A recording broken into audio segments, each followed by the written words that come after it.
తానే చేసేసుకుంటుంది. ఎందుకు చేసేసుకోగలగది అంటే దానికి అడ్డొచ్చేదాన్ని తీసేస్తుంది. నేను చెప్పాను కదా మీకు, ఇల్లు తుడుచుకుంటే ధూళిపోయినట్టు భగవన్నామము పలుకుతుంటే పాపము నశించిపోతుంది.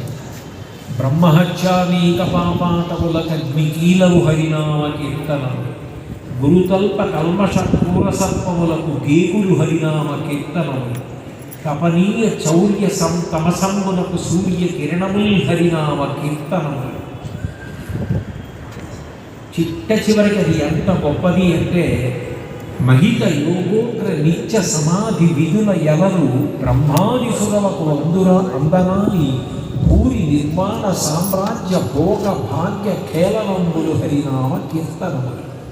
అది ఎంత శక్తివంతమైపోతుందంటే, కొన్ని పాపములు ఉంటాయి, కొన్ని పాతకములు ఉంటాయి. పంచమహాపాతకములు అంటారు. నిజానికి పంచమహాపాతకములు అంటే 5 ఉండవు, 4 ఉంటాయి. 4 ఒకటి నాకు నోటితో ఉచ్చరించడం కూడా ఇష్టం లేదు, కానీ ప్రవచనం చేస్తున్నాను కాబట్టి మీకు అర్థమయ్యేట్టు చెప్పడానికి తప్పక చెప్పడం.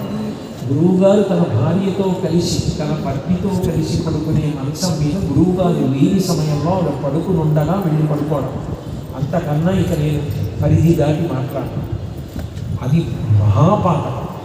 2వది బంగారం దొంగతనం చేయడం, 3 మధుపానం చేయడం, కళ్ళు తాకడం, అది మహాపాపం.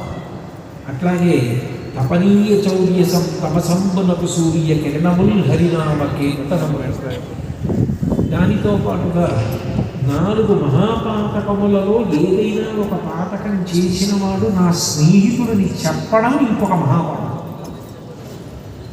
అప్పుడు వీళ్ళు పంచుకుంటారు దాన్ని. అందుకని పంచమహాపాతకాలు అంటే ఇటువంటి పాతకాన్ని కూడా, అంటే దుర్భేద్యమైన గండస్లని కూడా అదే పనిగా అరగతీస్తే అరిగిపోయినట్టు భగవన్నామం అంతటి మహాపాతకాన్ని కూడా కాలుస్తుంది.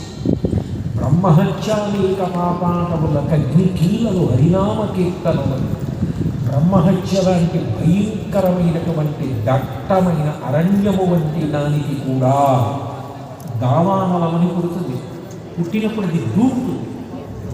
నేను ఎప్పుడో బంధనం ఉన్న 75వ సంవత్సరంలో శ్రీశైలం వెళ్ళి కిందకి దిగుతున్నప్పుడు దావానలం అంటుకున్నప్పుడు ఆ దూకుతున్న అగ్నిహోత్రాన్ని చూశాను. ఆశ్చర్యపోయిన